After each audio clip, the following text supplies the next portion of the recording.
These old new pastels that I have had them all mixed up, and they've gotten together and gotten their dirt on each other.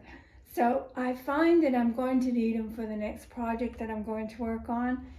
So I have this cherry pastel cleaner. It's an electric device.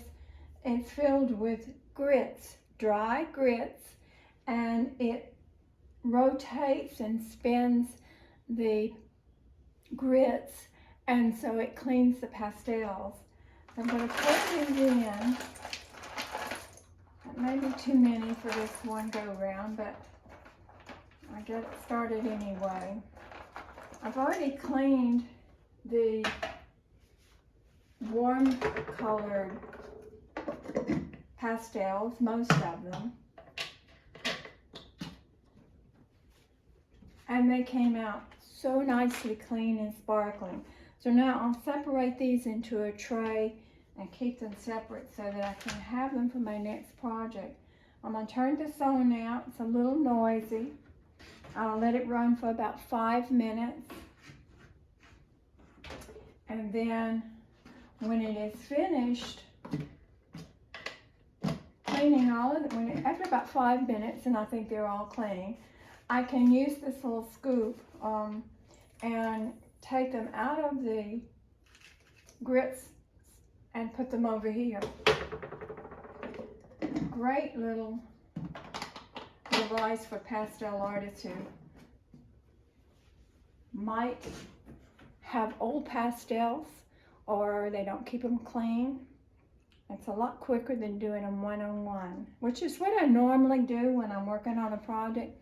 This is a special use. And I'm just folding in, and going around.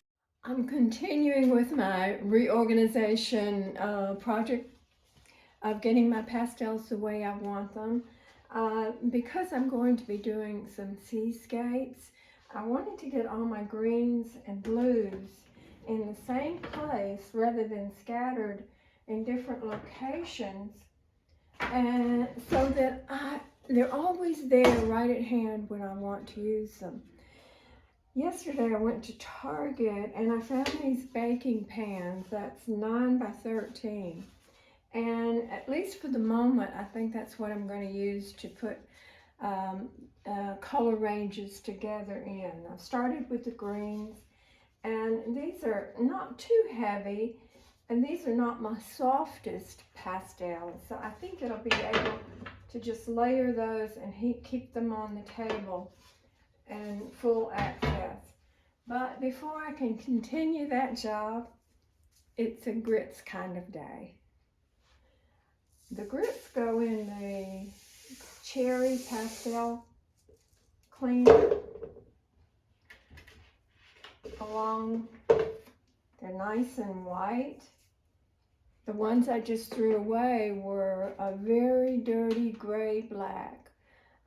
So they do, as they get dirty, you have to throw them away. But that box was less than $2. So I'm going to put, this is my tray of what I consider neutrals that I use in portraits, and I like to keep these separate.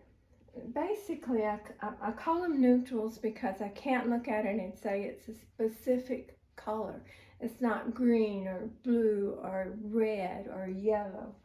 They're just kind of muted, and they're great for working on faces. So I want to, since there are some of the lighter tones that I'm going to be cleaning today, I wanted to start with them first. So those, I'll get those clean and then continue on my greens and cry because I just dropped and broke one of my favorite ones.